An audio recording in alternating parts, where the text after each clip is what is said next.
জয়ন্তী চট্টোপাধ্যায়ের কাছে প্রবাসী অনিমেষবাবুর আকাশের ঠিকানায় লেখা রক্তস্নাত একখানা ছাড়পত্র। লক্ষ্মী আমার, ইদানিং মৃত্যুকে নিয়ে আমার বিশেষ আগ্রহ। যদিও জীবনবাদী ও সুবিধাবাদী এই মানুষটার কাছে মৃত্যু চিন্তা একেবারে নস্যি। তারপরও কেন জানি মৃত্যুর পরবর্তী জীবনটার প্রতি এক ধরনের শ্রদ্ধা, দায়বদ্ধতা ও সুখানুভূতি তৈরি হয়েছে আমার। কেবলই মনে হয় তোমার আর আমার মাঝে যে মানব প্রাচীর বিদ্যমান, তার দৃশ্যমান ব্যবধান ঘোচানোর জন্য মরণোত্তর জীবনের ভাবনাটাকে কিঞ্চিত প্রাধান্য দেওয়া একান্ত আবশ্যক বই কি। বেশ কিছুদিন পূর্বে কার কাছে যেন শুনেছিলাম তুমি স্বামী সন্তান নিয়ে বেশ ভালো আছো। কারি কারি টাকা, গাড়ি বাড়ি, বাহ্যিক আর বৈষয়িক ভালো থাকাটা এখনো যে তোমাকে আগের মতোই আহ্লাদিত করে তা শুনে কিছুটা আহত হয়েছিলাম বটে, কিন্তু তোমার ভালো থাকার খবরটা অনেক বেশি শক্তিবর্ধক ছিল প্রাণহীন এই মানুষটার কাছে। হঠাৎ করেই যদি আমি একটি পা হারিয়ে ফেলি, এমনি করেই কি তুমি আমাকে ভালোবাসবে? খানিকটা হেয়ানের ছলে এই প্রশ্নটা ছুড়ে দিয়েছিলাম তোমাকে। উত্তরে তুমি কিছুই বলতে পারছিলে না। আমার মুখ তোমার সব শক্তি দিয়ে চেপে ধরেছিলে আর সমানে কাঁদছিলে। তোমার অশ্রুর সাতকাহন সেদিন আমার বোঝা হয়ে ওঠেনি। অশ্রু বিসর্জন কতটা সহজ, কতটা মূল্যহীন এবং কতটা নান্দনিক তা বেশ ভালোভাবেই টের পাচ্ছি আমি এখন।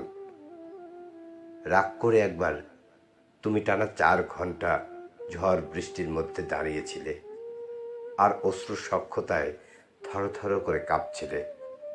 তোমার সেই কাঁপন এখনো অহর্নিশ রাত বিরাতে আমাকে দাবড়ে বেড়ায়। যৎসামান্য পা কেটে গিয়েছিল একবার আমার। খবরটা শুনে পারলে তোমার একটা পাই দিয়ে দাও আমায়। লক্ষ্মী আমার, এত মমতার ছড়াছড়ি কোথায় পাবো আমি আবার? তোমাকে জানিয়ে রাখি, আমি বিয়ে করেছিলাম। ভদ্র মহিলাকে আমি তেমন কিছুই দিতে পারিনি। আসলে আমার দেওয়ার মতো কিছু ছিল না।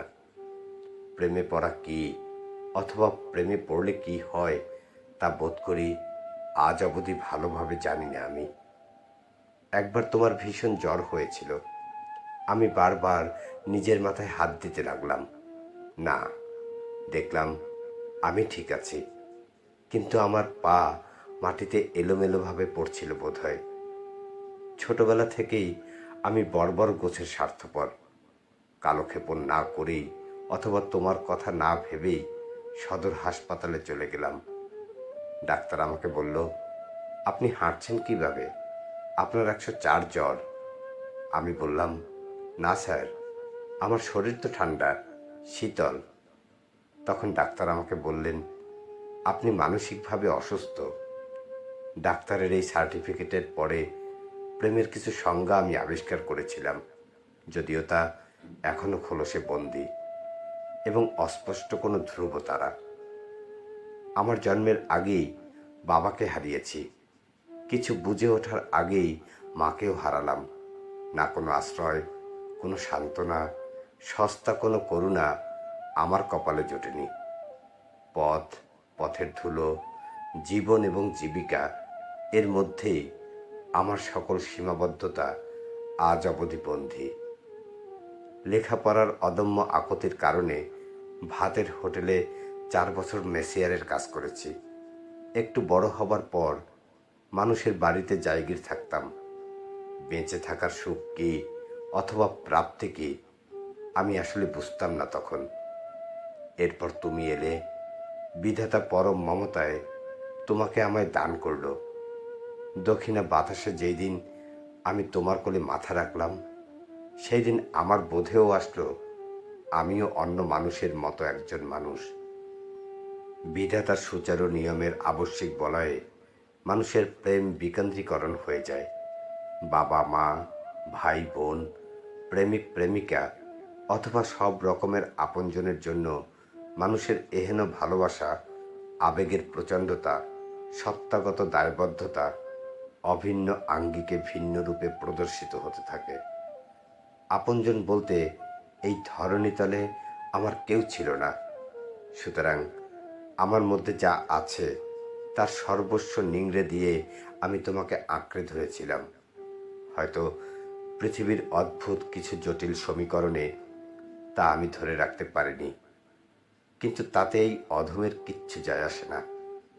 জগতের কিছু তাত্ত্বিক, আত্মিক এবং তান্ত্রিক জটিলতায় আমি তোমায় আমার করে রাখতে পারিনি সত্যি, কিন্তু আমার রক্তকে যেমন আমি অস্বীকার করতে পারি না, ঠিক তেমনি তোমার সশরীরী কিংবা অশরীরী অস্তিত্ব ধুয়ে মুছে ফেলা আমার পক্ষে সম্ভব নয়। তোমার সাথে এক বিছানায় ঘুমাতে পারিনি, অথবা একই ছাদের নিচে রাজ্যের সব বিশ্বাসকে পুঁজি করে ঘন ঘন অভিমানের খেলায় মেতে উঠে তোমায় আত্মিক প্রশান্তি এনে দিতে পারিনি, অথবা যান্ত্রিক এই ধরনী তলে পারিনি যন্ত্রের মতো স্বামী স্ত্রীর অনিন্দ্য সুন্দর নয়নাভিরাম অধিকারগুলোকে বাস্তবে রূপায়ণ করতে। লক্ষ্মী, সশরীরে অথবা সরাসরি কাছে পেতে হবে, তোমাকে আমার কাম বাসনার সঙ্গী হতে হবে, অথবা তোমার স্যাঁতস্যাঁতে আঁচল দিয়ে আমার মুখ মুছে দিতে হবে, নইলে তুমি আমার নও, এমন কোনো কথা আমি অন্তত মানি না।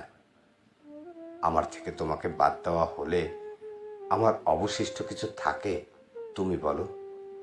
এই তো আর মাত্র কয়েকটা দিন, তারপর মৃত্যুর ধূসর সুন্দর অনন্ত জগৎ, তারপর তুমি আমি, আমি তুমি। ময়না আমার, তোমার সব ছবি আমি পুড়িয়ে ফেলেছি, ওটার আমার কোনো দরকার নেই। আমি তোমাকে এমনিতেই ঢের দেখি। সোনা মানিক, লক্ষ্মী আমার, তুমি ভালো থেকো, অনেক অনেক ভালো।